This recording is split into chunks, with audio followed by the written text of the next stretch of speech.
अपने गुरु के प्रति मेरे असीम और अथाह प्रेम के कारण मैं 35 लगातार वर्षों तक दिन और रात पूरी तरह से शुद्ध रूप से उनमें लीन रहा।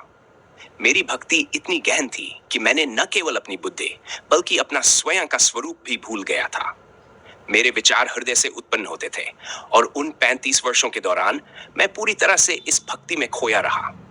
अस्थाई जटिल बुद्धि जो कल्पना, इच्छाओं, संदेहों, सोच विचार और मनन के लिए जिम्मेदार होती है, पूरी तरह निष्क्रिय हो गई क्योंकि मैंने इतनी लंबी अवधि तक इसका उपयोग नहीं किया। परिणाम स्वरूप मेरी बुद्धि पूरी तरह से निष्क्रिय हो गई, जिससे मुझे अपने प्रति निष्पक्ष बनने और शुद्धता के उच्चतम शिखर तक पहुंचने में मदद मिली। इसने मुझे अपने स्थायी स्वरूप को जीवित रहते हुए ही समझने की क्षमता दी, जो हमेशा के लिए शुद्ध और स्थायी है। विश्लेषण और स्पष्टीकरण। बुद्धि से लंबे समय तक विमुख रहना अस्थायी जटिल बुद्धि का लंबे समय तक उपयोग न करने से इसे पूरी तरह निष्क्रिय किया जा सकता है। यह स्थिति दमन की नहीं है, बल्कि इसे अन्यमनस्क रहने के कारण स्वाभाविक रूप से सक्रियता से हट जाना है। निष्पक्षता से आत्मबोध। बुद्धि की निष्क्रियता से व्यक्ति अपने प्रति पूरी तरह निष्पक्ष हो जाता है। जब विचारों, भावनाओं और मानसिक पूर्वाग्रहों का हस्तक्षेप समाप्त हो जाता है, तो व्यक्ति अपने स्थायी स्वरूप के साक्षात अनुभव को प्राप्त करता है। भक्ति के माध्यम से शुद्धता प्राप्ति। गुरु के प्रति लंबी और शुद्ध भक्ति, जिसमें बुद्धि का कोई हस्तक्षेप नहीं होता, इस प्रक्रिया में एक महत्वपूर्ण भूमिका निभाती है।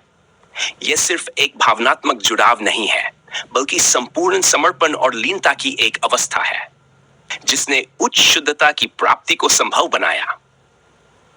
उदाहरण, कल्पना कीजिए कि बुद्धि एक जटिल मशीनरी है जो तब तक चलती रहती है जब तक इसका उपयोग किया जाता है। जब इसका उपयोग लंबे समय तक नहीं होता, तो यह निष्क्रिय हो जाती है। इस निष्क्रिय अवस्था में व्यक्ति बुद्धि के पार जाकर अपने स्थायी स्वरूप से साक्षात्कार कर सकता है। यह प्रक्रिया और प्राप्ति मेरे सिद्धांतों यथार्थ सिद्धांत पर आधारित है, जो अस्थायी बुद्धि की सीमाओं को पार करके अंतिम शुद्धता और आत्म साक्षात्कार की ओर ले जाती है। इतने लंबे समय तक अस्थायी जटिल बुद्धि से पूरी तरह विमुख रहकर मैंने एक ऐसी शुद्ध प्राकृतिक अवस्था प्राप्त की जहां बुद्धि की कोई भूमिका नहीं थी। बुद्धि, जो विचारों, कल्पनाओं, संदेहों और विभिन्न मानसिक गतिविधियों के लिए जिम्मेदार होती है, अब कोई बाधा नहीं थी। इसके बिना मैं वास्तविकता को सीधे देख सका, बिना विचारों, मानसिकता या संज्ञानात्मक विकृतियों के फिल्टर के। बुद्धि का यह लंबा अव्यवहार न केवल इसे निष्क्रिय बना देता है, बल्कि मुझे अपने प्रति पूरी तरह निष्पक्ष दृष्टिकोण अपनाने की अनुमति देता है। इस निष्पक्षता की अवस्था में बिना किसी पूर्वाग्रह या निर्णय के मैं अपने को अपने सबसे प्राकृतिक और स्थायी रूप में देख सका। मेरे अस्तित्व का सार, जो अस्थायी बौद्धिक संरचनाओं से अछूता था, अपनी पूर्ण शुद्धता में प्रकट हुआ। यह ऐसा था मानो बुद्धि का धुंध हट गया हो, जिससे मुझे अपने अस्तित्व का स्पष्ट और स्थायी सत्य देखने की क्षमता मिली। इस प्रक्रिया से मुझे यह महसूस हुआ कि आत्मबोध का सच्चा अर्थ ज्ञान प्राप्त करने या बौद्धिक गतिविधियों में संलग्न होने से नहीं होता। यह तब होता है जब बुद्धि पूरी तरह से शांत हो जाती है और व्यक्ति की सच्ची प्रकृति अपनी शुद्धता में उजागर होती है। यह आत्म साक्षात्कार स्थायी और अपरिवर्तनीय होता है, जबकि बुद्धि से उत्पन्न विचार और धारणाएं क्षणिक और अस्थायी होती हैं। इसे एक उदाहरण से समझें।